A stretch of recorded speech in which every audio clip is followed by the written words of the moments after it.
Hi, my name is Kamaya Linton, and today I'm going to be doing a sheep brain dissection for physiological psychology.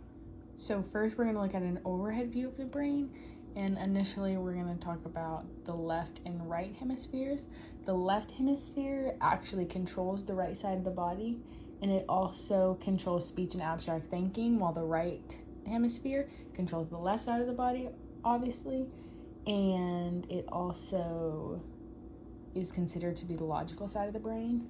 And then this line right here, while we're talking about the hemispheres, this is what separates the two from each other, and it's called the medial longitudinal fissure. Next, we're going to look at some of the lobes that we can see from this view. So first we have the frontal lobe, which is in the front of the brain, obviously, and this deals with voluntary movement, expressive language, and making higher level executive functions. Then as we move down the brain, we have this area, which is called the parietal lobe, which underneath the parietal lobe is the temporal lobe, but we will get to that later on in the video. The parietal lobe deals with sensory perception and integration. And then right under the parietal lobe, we have the occipital lobe down here, which the occipital lobe deals with visual perception. Next, we have the cerebrum, which goes from the top all the way down here, and it initiates and coordinates movement, regulates temperature, speech, judgment, and problem solving. Okay, then moving down, we have right here is the cerebellum, which controls balance, coordination, and timing.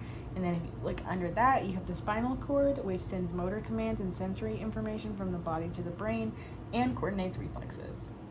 Okay, so the next we're going to put a second glove on, and we are going to cut the brain in half sagittally so we can look at some more structures.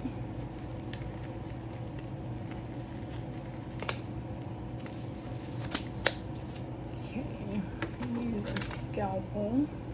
Move it over here so you can see. I'm just going to cut it like this.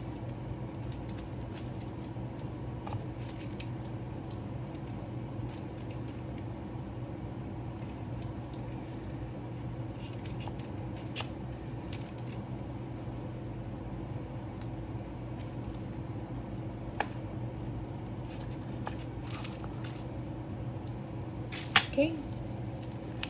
Like that. And here's a full overview before I get into talking about specific structures. Okay, so looking at the brain now, I'm just gonna look at the first thing that I noticed, which is the cerebellum, which is right here, but I'm not gonna talk about that because we already did from the other view, but here's another look at that.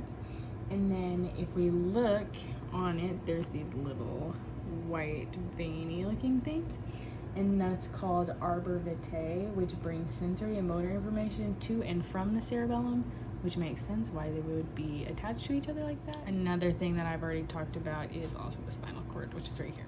So then if we just keep going, after the spinal cord, we have the medulla, which the medulla controls vital processes like your heartbeat, breathing, and blood pressure. Right next to that is the pons, which the pons links brain to the spinal cord and also handles other unconscious jobs such as your sleep-wake cycle and breathing, which is also very important. Then we move over here, we have the hypothalamus. The hypothalamus controls sleeping, eating, and sexual behaviors, and also controls body temperature. And if we move up, we have the thalamus.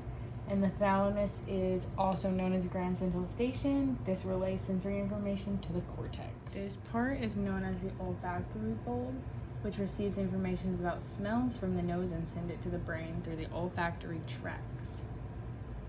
We have two of them. Okay, so the next structure I'll be talking about is this one called the corpus callosum, and that connects the two hemispheres and allows the two sides of the brain to communicate and send signals with them. Let them send signals between each other. And then underneath that we have ventricles, which are filled with cerebrospinal fluid, and this fluid keeps the brain cushioned. Next is another easy structure to locate. This right here is the pineal gland, and this produces and secretes melatonin, which helps control your circadian rhythm and sleep. And right here is the inferior colliculus, which serves as a main auditory or sound system for the body. And then right above that is the superior collicus. And this controls visual, auditory, and somatosensory information. And that information is integrated to create motor commands.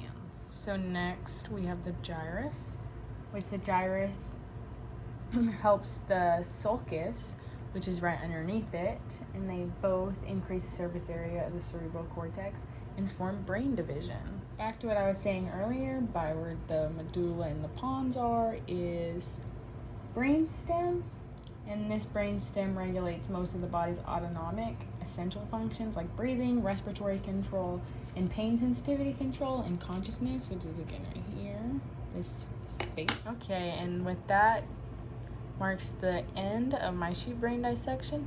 Please let me know if you have any questions, and I hope you have a good break. Thank you.